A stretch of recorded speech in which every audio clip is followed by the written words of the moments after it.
Producto Digital, un espacio de más allá de la innovación con el objetivo de divulgar el mundo del producto y la profesión de Product Manager, dirigido y presentado por Rosa Cano.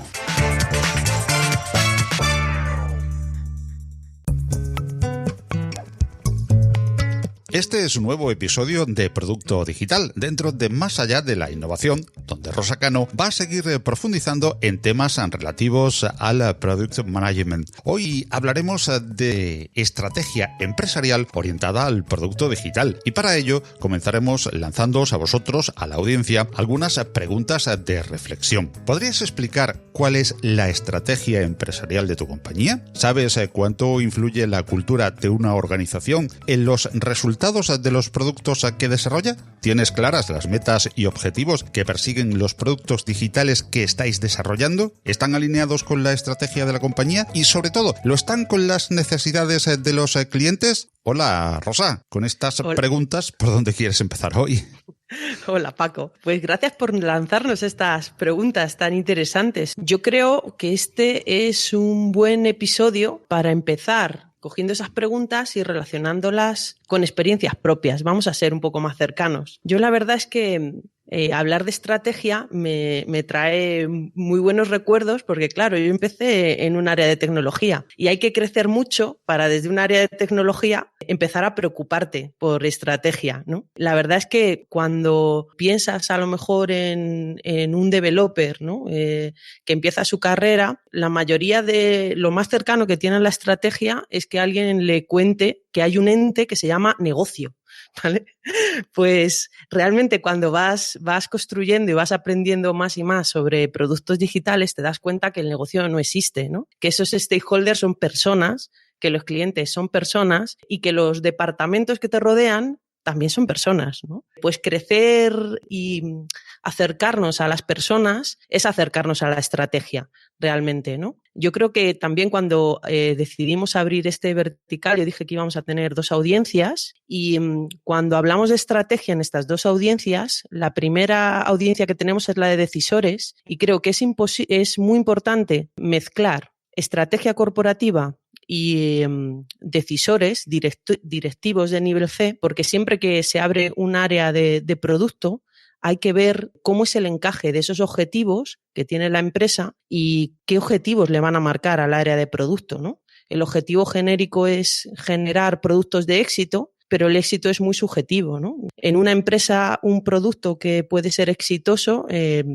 haciendo prácticamente lo mismo en otra empresa no lo es. Y no tiene que ver con el encaje del cliente, que puede encajar muy bien en el producto, o no tiene por qué ver con el encaje de la rentabilidad, que también puede ser un producto muy rentable, sino que el éxito, cuando lo bajamos a tierra en una empresa, también se mide por una alineación a la estrategia corporativa. Y bueno, pues esa es la parte que nos interesa trabajar hoy un poco, ¿no? Esa relación de estrategia corporativa con el sentimiento de un directivo cuando intenta abrir un área de producto. Y luego, obviamente, en nuestra otra audiencia, que son los Product Managers, es importante entender el contexto de la organización en la que vas a crear ese producto, principalmente por lo que hemos dicho antes. Tenemos que entender la compañía, la cultura, la visión, sus objetivos, para que realmente ese sea un producto de éxito. Así que en estas 2 audiencias es importante ese objetivo de extraer esa esencia de la organización, ¿no? Cómo puede un product manager en un corto espacio de tiempo discernir si el storytelling, por ejemplo, que le está contando alguien de una compañía a la que acaba de llegar es realmente cercano a la realidad. Pues hoy tenemos la suerte, para ello hemos traído a Laura Ródenas. Hola, Laura. ¿Qué tal? Encantada. Muchísimas gracias por invitarme. Pues es genial que esté aquí Laura. No sé si, Paco, nos puedes contar un poco, ¿nos haces la presentación de Laura? Pues sí, claro que sí, Rosa, y además encantado. Laura Ródenas es actualmente directora ejecutiva de estrategia en Noho Comunicación. Laura es una profesional con muchísima experiencia en la estrategia corporativa y en la consultoría y estrategia de marca. También tiene muchos vínculos con la docencia y es una gran comunicadora de historias. Muchísimas gracias, Laura, por aceptar esta invitación y por ayudarnos. Laura, si me permites, antes de hacerte la primera pregunta, me gustaría explicar por qué es muy importante contar contigo en este episodio, ¿vale? Por acercarlo a la audiencia, Laura es pintora de cuadros corporativos, ¿vale? Imaginar que en cada proyecto tiene que investigar y captar la esencia, ¿vale? De cómo es una empresa, de cómo es su cultura, y al final lo que entrega es un cuadro, y en ese cuadro viene reflejada la empresa y hasta los productos digitales que genera esa empresa, ¿vale? Tanto ella como el equipo con el que trabaja tienen una capacidad muy alta de entender muy rápido cómo es una empresa y contextualizar alrededor todos sus productos. Así que pensar que los gerentes de producto tenemos que desarrollar prácticamente la misma capacidad que tiene Laura y encima hacerlo en muy poco tiempo. Así que yo creo que me apetece mucho que nos ayude Laura. ¿Te animas? Sí, muchas gracias, Rosa, aunque con esa presentación tan bonita me pones el listón que la gente debe estar esperando aquí, no sé, unas cosas que espero no defraudar esas expectativas. Bueno, seguro que no. A ver, vamos con esa primera pregunta. A ver, Laura, ¿cómo afecta la cultura de una empresa a las personas que trabajamos en ella? Hombre, pues, o sea, cualquiera que haya trabajado en 2 empresas distintas puede darse cuenta que afecta en todo, ¿no? O sea, la cultura corporativa lo es todo, lo es desde el cómo te dan la bienvenida, al cómo te tratan, pero también cómo funcionan las cosas en el día a día, ¿no? Es curioso porque la cultura parece no, en realidad es algo como muy intrínseco, porque es algo que emana de las personas. Parece que realmente la cultura corporativa es un poco un absurdo pensar en diseñarla, ¿no? Pero la realidad es que no es tanto que la diseñemos, que también, sino que como muy bonito decías tú, ¿no? Se trata de captar esa esencia y plasmarla y escribirla y ordenarla y ponerla comprensible y transmitible para todos, precisamente para garantizar que todo el mundo que trabaja en una organización comparte esa cultura, ¿no? Porque siempre hay una cultura, pero que esté compartida, que esté clara, que esté transmitida, que todo el mundo la entienda y que no tenga que descubrirla simplemente en el día a día viviendo, ¿no? Eso es lo complicado, ¿no? Y de ahí es que exista un poco también pues el trabajo de estrategia de marca y de ayudar a definir una cultura corporativa, ¿no? Y la cultura te afecta en todo, o sea, te afecta volviendo un poco a la pregunta, ¿no? Te afecta desde si tú quieres arriesgarte más o arriesgarte menos a la hora de proponer algo, o si defiendes con más o menos ahínco una idea. O sea, es que simplemente eso ya viene muy marcado por la cultura, ¿no? O sea, si es una cultura más jerárquica, más dictatorial, ¿no? O sea, o si es una cultura más horizontal, si es más innovadora, si es más original, si le gusta, o sea, todo eso forma parte de la cultura, con lo cual imagínate hasta qué punto, a tu pregunta, ¿no? De en qué nos afecta, pues nos afecta absolutamente en todo, ¿no? Incluso si eres muy rígida con los horarios, o sea, todo eso te afecta a tu manera de trabajar y a cómo afrontar cualquier proyecto, cualquier idea, lo que sea, ¿no? Pues yo creo que nos ha quedado muy claro que es importante y es importante reflexionar sobre ello. Ahora me gustaría, Laura, que nos contaras cuál es el proceso de trabajo que realizáis para entender al cliente y poder entender esta cultura y esta estrategia corporativa. Pero no me refiero a la que termináis entregando después de una consultoría, sino cuando llegáis, ¿cuál es el proceso para entender la que tienen en ese momento? A ver, pues es un proceso muy de investigación y de consultoría, propiamente dicho, ¿no? Es decir, un proceso bastante manual. Si me permites, por hacerlo así como más de la calle, es un proceso de cotilleo puro y duro. O sea, tienes que sentarte uno a uno con los directivos, que al final son los primeros de los que va a emanar esa cultura, sentarte por separado además con cada uno de ellos, porque muchas veces no se atreven a decir ciertas cosas, ¿no? Preguntarles las tripas de cómo ven su negocio, dónde lo ven, dónde lo quieren poner, por qué están donde están, qué es lo que pretendían, qué es lo que quieren, qué es lo que esperan, ¿no? Es muy de conocer la persona y el proyecto y sus aspiraciones de futuro, por supuesto, también mucho, ¿vale?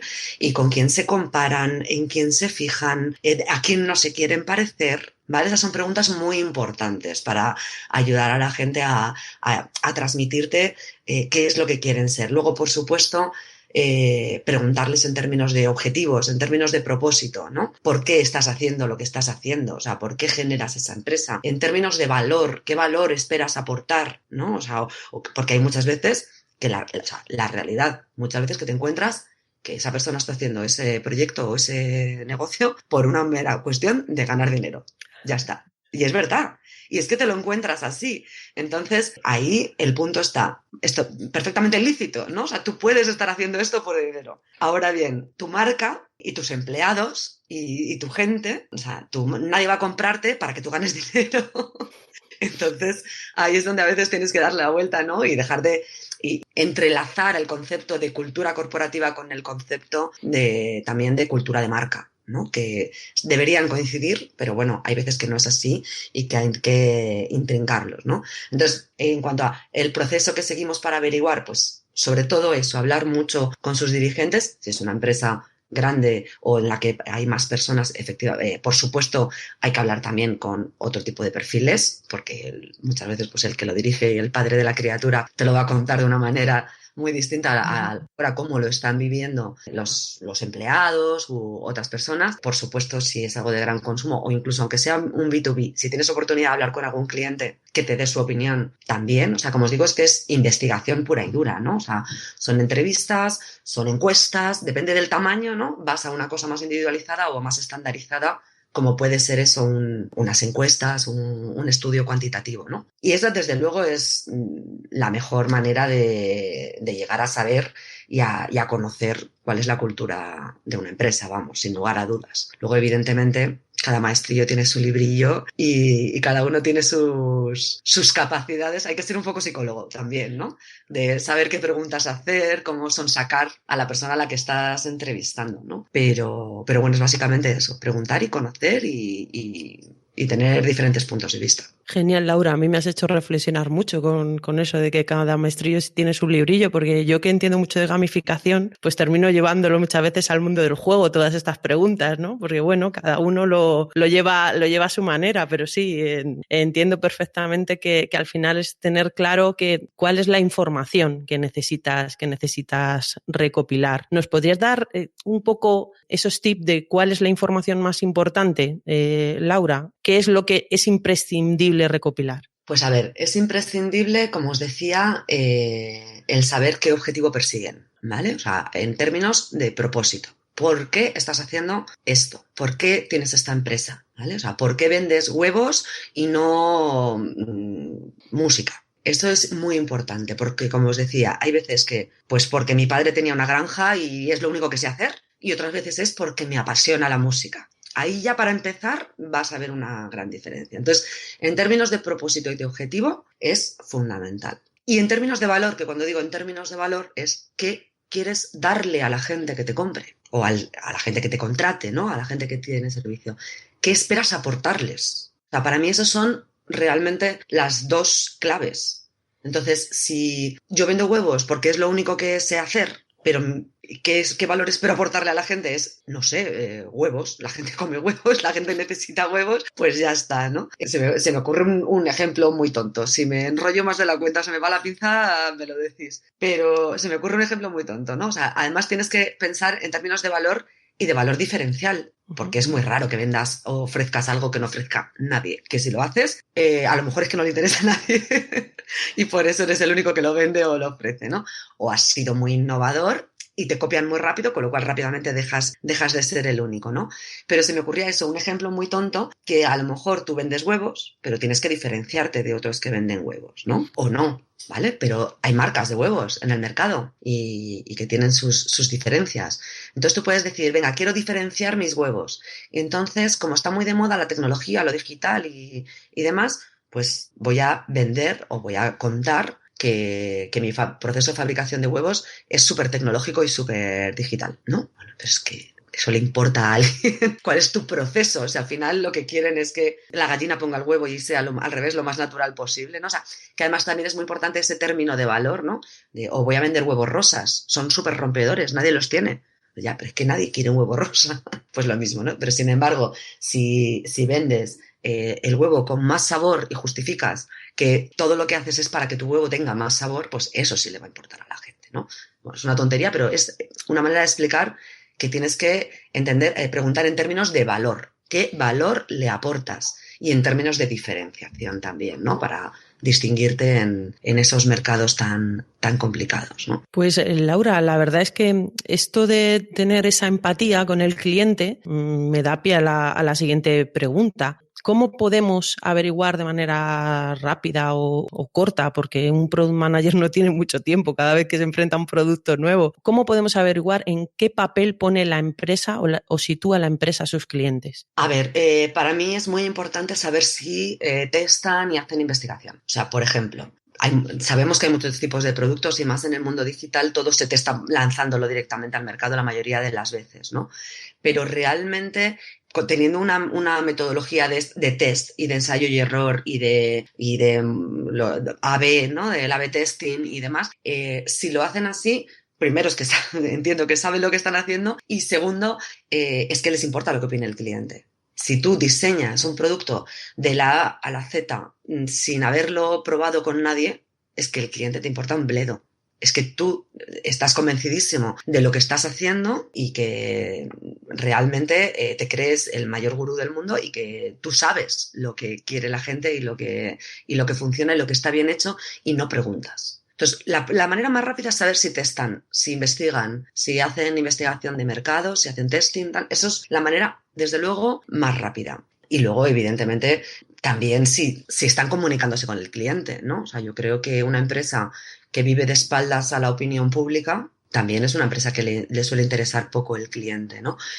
Hay empresas que se creen que por ser una empresa B2B o por ser una empresa, no sé, de perfil bajo, no tiene que tener canales de redes sociales, no tiene que gestionar su reputación corporativa, ¿no? No tiene que ser un actor social, por ejemplo. Eso, igual me voy un poco del tema, pero es una cosa muy importante, entender que como empresa eres un ciudadano corporativo, ¿sabes? Que tienes un rol también en la sociedad, porque das empleo, porque influyes en la vida de mucha gente, de una manera o de otra, ¿no? Entonces, si es una empresa que tiene mucho las miras en el negocio y en los números puros y duros y no lo tiene tanto a lo mejor en el bienestar del empleado y en el valor que aportan sus productos, probablemente sea una empresa que no es muy, muy cliente céntrica realmente, ¿no? Pues la verdad es que da igual que te haya sido un poco, Laura, porque lo importante aquí lo que estamos tratando en el episodio es de acercar el mundo de las personas, ¿vale? Y acercar personas a cultura corporativa, con lo cual es fenomenal que al final todo termina fluyendo en las personas. Sí que es verdad que hablando de personas muchas veces encontramos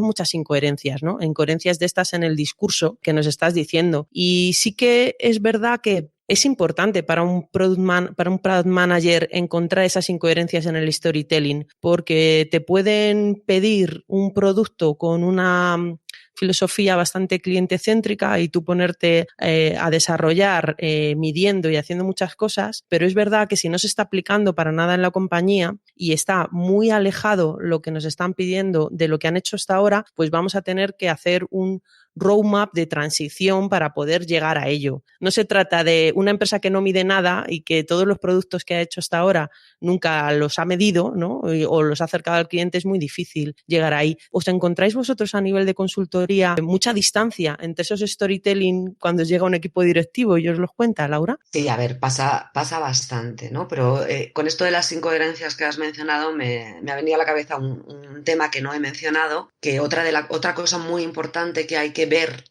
cuando preguntas y cuando intentas averiguar cuál es la cultura de una empresa es que vende. O sea, cuál es su portfolio, todo el abanico de productos y servicios que tiene. Y ahí, en ese abanico, en ese portfolio de productos y servicios, y cómo lo venden y cómo lo estructuran, que bueno, en cuanto a marcas, esto se llama arquitectura de marcas, ¿no? Si todo es muy, muy vertical, ¿no? Con pequeños apellidos, o hay marcas muy distintas, a todo proyecto nuevo le ponen un nombre y una marca nueva. Ahí se ve mucho quién es, cómo es esa empresa y si tiene el foco claro en quiénes quieren ser ellos, cuál es su propósito y cuál es su aportación de valor. Porque muchas veces lo que pasa, sobre todo en términos de cuando pretendes ser muy cliente céntrico o cuando intentas ser también producto céntrico, ¿no? Cuando tener esta estructura de producto, a veces lo que pasa es que cada cosa va por libre y no confluye en esa cultura corporativa de la que estamos hablando, ¿no? Entonces, si la cultura está muy clara, si la idea de la esencia de la marca, de la cultura y de cuál es su valor y su propósito está muy claro, cada producto que vende o cada servicio que ofrece tiene que contribuir a ese propósito. Es decir, si yo como empresa quiero acercar, no sé, hacer que la gente que la gente en general sea más lista y esté más preparada, le puedo ofrecer productos de educación y también le puedo ofrecer gadgets que le faciliten su vida, porque he dicho que sea más lista y esté más preparada. Pero si yo digo que tenga mejor formación, pues entonces me encaja tener productos de formación, pero no me encaja tener gadgets que le faciliten la vida, ¿no? Entonces, al final es que ese punto de poner en negro sobre blanco esa estrategia y esa cultura, y que antes me decías, no me refiero tanto al producto que vosotros entregáis como a lo que averiguas. Es que es tan importante definirlo, escribirlo, para que esté claro y para que sirva de checklist. Al final la estrategia de marca lo podemos llamar como queramos, ¿no? Pero el tener un storytelling, una estrategia escrita, definida, marcada, que te obligue, porque al final definir algo o posicionar algo todo implica una renuncia. Si tú dices que una de tus características es que eres muy simpático, no puedes decir que eres muy tuyo en otra. ¿Entiendes? Al final, apostar por una característica implica renunciar a otras, con lo cual, si está todo muy bien definido, es mucho más fácil decir, este producto encaja con esta cultura, te pones a hacer el checklist, este producto nos hace ser más simpáticos, nos hace que la gente sea más lista, ¿no? Cumple nuestro propósito, hace que la gente sea más lista, esté mejor preparada, ¿vale? O sea, al final el portfolio es importantísimo para ver las posibles incoherencias, ¿no? Y como decíamos, si tú estás intentando diseñar un producto y estás intentando ser cliente céntrico, lo que puede pasar es que te vayas por la moda. Es decir, oye, que es que a la gente ahora le interesan un montón los AirPods y entonces voy a diseñar una nueva aplicación que se conecta al AirPod y a través del AirPod te avisa de lo que sea, ¿no? Del tráfico, imagínate, ¿no? Lo que se te ocurra. Tú estás pensando en que ahora está de moda el AirPod y que está de moda, no estás pensando en si tu empresa se dedica a eso o si enseñarles el tráfico por los AirPods tiene sentido con el resto de la empresa. A lo mejor es un tiro de producto, pero no tiene ningún sentido en tu portfolio. Y eso también es importante, ¿no? No sé si me he ido un poco o te he respondido. Sí, es una conversación informal, Laura. Lo importante aquí es que saquemos consejos de aplicación y yo creo que hemos sacado muchos, ¿vale? A mí me ha gustado mucho la simplicidad con la que has explicado al principio, que al final nos tenemos que reunir con muchas personas diversas de la empresa para obtener la información que necesitamos para entender esa cultura. La referencia final del portfolio me ha ayudado mucho porque efectivamente en el universo de los product manager trabajamos mucho para alinear ese portfolio, ¿vale? Al final hay un portfolio de productos muy grandes en una empresa, pero no siempre creas productos nuevos. A veces mantienes productos que están abiertos y algunos, hasta cuando se cambia una estrategia corporativa, al final es que están desalineados. Y muchas veces es difícil tomar esas decisiones hasta de matar un producto porque ya está desalineado con la estrategia corporativa, pero efectivamente si esa estrategia está bien trazada, no siempre hay que decir que sí a todo, aunque sea rentable. Yo me encontré en una de las empresas en las que trabajé que se dijo que sí a un producto que iba a ser tremendamente rentable y era una multinacional y se empezó a desarrollar en el país que mejor iba a funcionar y en ese país al año siguiente ya se sabía que íbamos a desamortizar en ese mercado. O sea que al final hay una estrategia corporativa que marca unas directrices y que cuando uno se centra solo en el producto, pues las pierde, ¿no? Y gana agilidad, pero las pierde. Así que yo creo que me han gustado muchas ideas de las que nos has lanzado. Habrá que ordenarlas. Yo me volveré a escuchar el podcast luego después, Laura.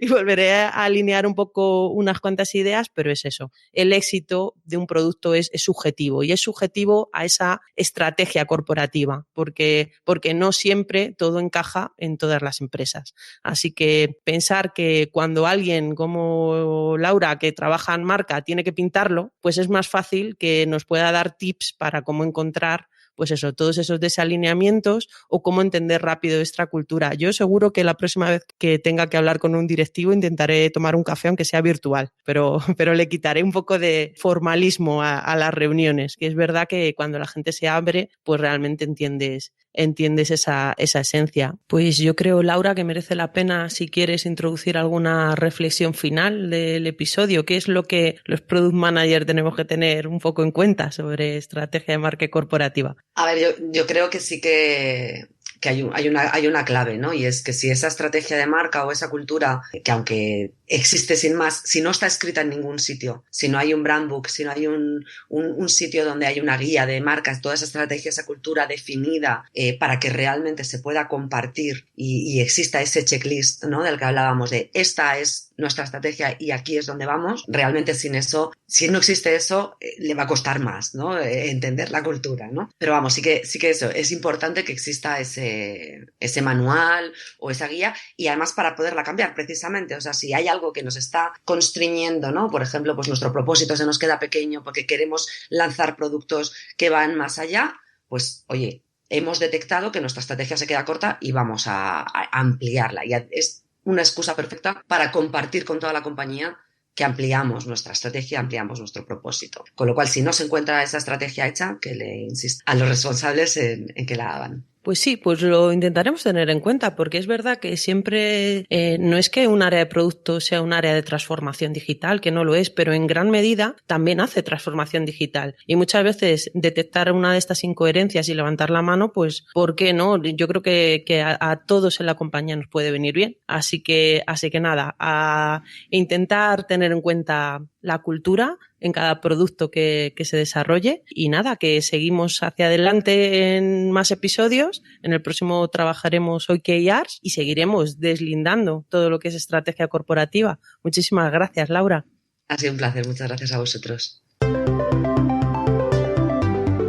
Más allá de la innovación es un proyecto divulgativo en formato podcast patrocinado por OpenExpo. Suscríbete al podcast en Google Podcast, Apple Podcast, iVoox, Spreaker, Spotify, audios de YouTube o visítanos, óyenos y suscríbete al feed en nuestra web másalladelainnovación.com. Si te gustan los contenidos que te ofrecemos en Más allá de la innovación, comparte con todos nuestro podcast o apóyanos con tus likes y valoraciones, ayudándonos así a crecer y poder seguir trayendo cada semana más y mejores audios alrededor de la innovación tecnológica abierta.